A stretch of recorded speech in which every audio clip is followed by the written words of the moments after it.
कभी कभी जीवन में हम अपने दुखों को इतना बड़ा मान लेते हैं कि बाकी दुनिया को देखना भूल जाते हैं। भगवान बुद्ध की यह प्रेरणादायक कहानी राई के दाने हमें सिखाती है कि दुख हर किसी के जीवन का हिस्सा है।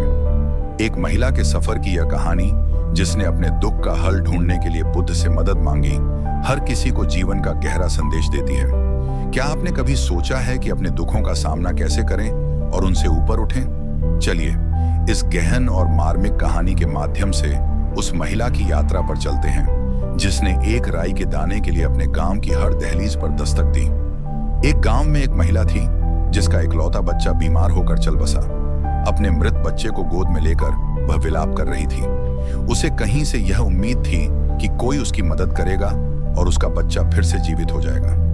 दुख में डूबी वह बुद्ध के पास गई। महिला ने रोते हुए बुद्ध से कहा, भगवान, कृपया मेरे बेटे को वापस जीवित कर दीजिए। बुद्ध ने उसे शांत भाव से देखा और कहा, मैं तुम्हारे बेटे को जीवन दे सकता हूं, लेकिन इसके लिए तुम्हें एक राई का दाना लाना होगा। यह दाना केवल उस घर से लाना जहां कभी कोई दुख न हुआ हो। महिला को उम्मीद जगी और वह तुरंत गांव की ओर निकल पड़ी। महिला गांव के हर घर में गई। पहले घर पर उसने राई का दाना मांगा। घर के लोगों ने कहा, हम तुम्हें राई दे सकते हैं, लेकिन हमारे घर में भी हाल ही में एक बड़ा दुख हुआ है। फिर वह दूसरे घर गई, लेकिन वहां भी यही सुनने को मिला। हर घर में किसी न किसी ने दुख का अनुभव किया था। महिला को धीरे धीरे एहसास होने लगा कि दुख हर जीवन का हिस्सा है।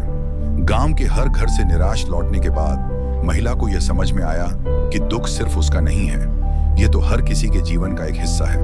उसने बुद्ध के पास जाकर कहा, भगवान, मैं समझ गई हूं। दुखों से भागने के बजाय उन्हें स्वीकार करना और उनसे ऊपर उठना ही सच्चा समाधान है। बुद्ध ने मुस्कुराते हुए कहा, दुख जीवन का हिस्सा है, लेकिन इसे समझना और स्वीकार करना ही हमें शांति और मुक्ति की ओर ले जाता है। महिला ने अपने बच्चे की मृत्यु के दुख को स्वीकार किया और एक नई शुरुआत की ओर कदम बढ़ाया। महिला ने अपने बच्चे के निधन को स्वीकार कर लिया, लेकिन यह अनुभव उसके लिए जीवन की सबसे बड़ी शिक्षा बन गया। उसने महसूस किया कि हर घर की तरह उसका जीवन भी दुख और खुशी के मिश्रण से बना है। बुद्ध से आत्मज्ञान प्राप्त करने के बाद उसने अपने जीवन को दूसरों की सेवा और उनके दुखों को बांटने के लिए समर्पित कर दिया।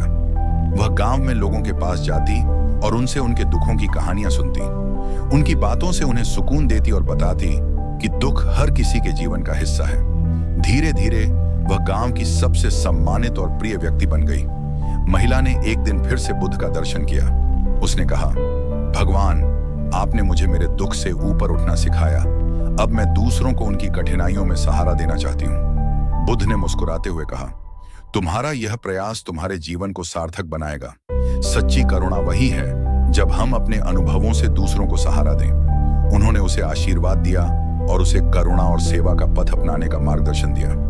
महिला के प्रयासों से गांव में करुणा और सह अस्तित्व का नया माहौल बन गया। लोग एक दूसरे के दुखों को समझने और सहारा देने लगे। वह गांव में एक नई सोच का प्रतीक बन गई। लोगों ने मिलकर एक आश्रम बनाया जहां वे ध्यान करते, दुखों पर चर्चा करते और अपने अनुभव साझा करते। यह स्थान बुद्ध के विचारों और उनकी शिक्षाओं का प्रतीक बन गया। महिला की यात्रा केवल उसके जीवन तक सीमित नहीं रही। उसके अनुभवों और सीखों ने अगली पीढ़ियों को भी प्रेरणा दी। उसका जीवन यह संदेश देता रहा कि दुख से लड़ने का सबसे बड़ा तरीका इसे समझना और दूसरों के साथ सहानुभूति रखना है। महिला का जीवन अब करुणा और सेवा का प्रतीक बन चुका था। उसने अपनी यात्रा को वहीं खत्म नहीं किया।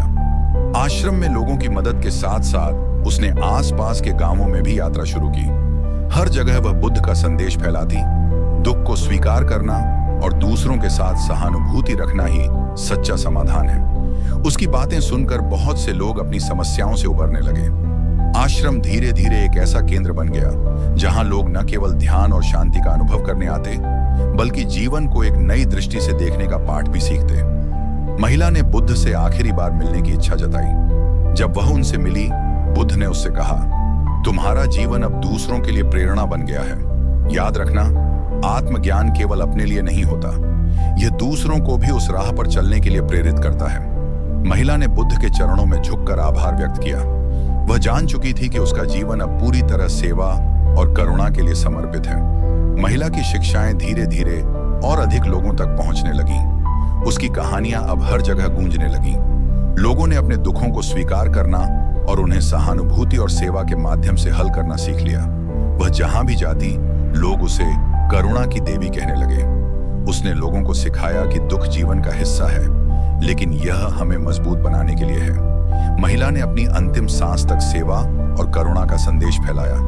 उसकी मृत्यु के बाद आश्रम और भी बड़ा केंद्र बन गया। उसकी शिक्षाओं को उसके शिष्यों और गांव वालों ने आगे बढ़ाया। आश्रम अब राई के दाने का केंद्र नाम से जाना जाने लगा। यह स्थान दूर दूर से आने वाले लोगों के लिए आत्मज्ञान और शांति का प्रतीक बन गया। समय बीतता गया, लेकिन उस महिला की यात्रा और उसके अनुभवों ने एक ऐसी छाप छोड़ी जो कभी मिट नहीं सकती। उसके जीवन ने यह साबित कर दिया कि दुख हमारे भीतर करुणा, समझ और सहानुभूति को जन्म देने का सबसे गहरा स्रोत है।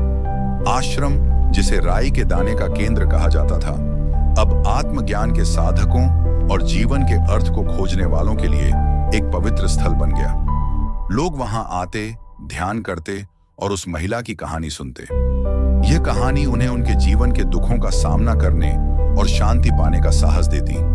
हर दुख अपने साथ एक गहरी सीख लेकर आता है। जब हम इसे स्वीकार करते हैं तो यह दुख हमारे जीवन का मार्गदर्शक बन जाता है। राई के दाने की यह कहानी केवल एक महिला की नहीं, यह हमारी कहानी है, आपकी और मेरी।